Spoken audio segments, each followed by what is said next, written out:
আজ আপনি আমার বিরাট উপকার করেছেন মাই লেডি। এর জন্য আমি আপনার কাছে কৃতজ্ঞ। আমি তোমার দাদাকে অনেক বছর ধরে চিনি, আর তোমাকেও চোখের সামনে বড় হতে দেখেছি। তাই কিভাবে পারতাম এমন সময় তোমার পাশে না দাঁড়াতে? এসবের মধ্যে আপনাকে জড়ানোর জন্য আমি সত্যিই অনেক লজ্জিত। এতে লজ্জিত হবার কিছু নেই। কথা হচ্ছে,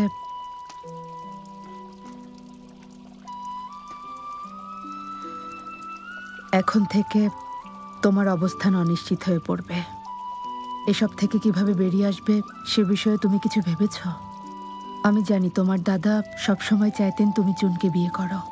তুমি যদি সম্রাটের বিশ্বাস অর্জন করতে পারো এবং স্কাই আইকে পুনরুজ্জীবিত করতে পারো, তাহলে বিয়ের ব্যাপারটা আমি নিজে দেখব। জি, আমি সাধারণ মানুষ, কোনোভাবেই প্রিন্সেসের যোগ্য নই, তাই এটা ভাবতেও পারি না। ইউএ, তুমি বুদ্ধিমান ছেলে। তুমি অবশ্যই জানো স্কাই আই আমাদের কাছে কতটা মূল্যবান, আর এ কারণেই সম্রাট কিছুতেই এটা অন্য কারো হাতে পড়তে দেবেন না। হয় তিনি নিজে এটা ব্যবহার করবেন, না হয় ধ্বংস করে দেবেন। এর মানে এটা পরিষ্কার যে সম্রাট অবশ্যই বিকল্প ব্যবস্থার কথা ভাববেন। এ কারণেই তোমাকে এই মুহূর্তে সিদ্ধান্ত নিতে হবে। তুমি বুঝতে পেরেছ? জি মাই লেডি।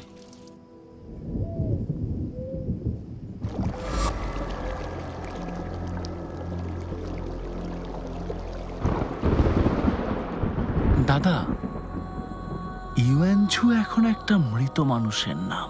আমি নিজে গিয়ে নিশ্চিত হয়ে এসেছি। আপনার পরিকল্পনা চমৎকার ছিল। জিনঝুর আসল পরিচয় কেউ বুঝতেও পারেনি। জিনঝু খুবই সুন্দরী একটা মেয়ে। সে তোমার বিছানায় যেতে অস্বীকার করেছিল, কারণ ও শুধু ইউএনইউয়েরই হতে চেয়েছিল।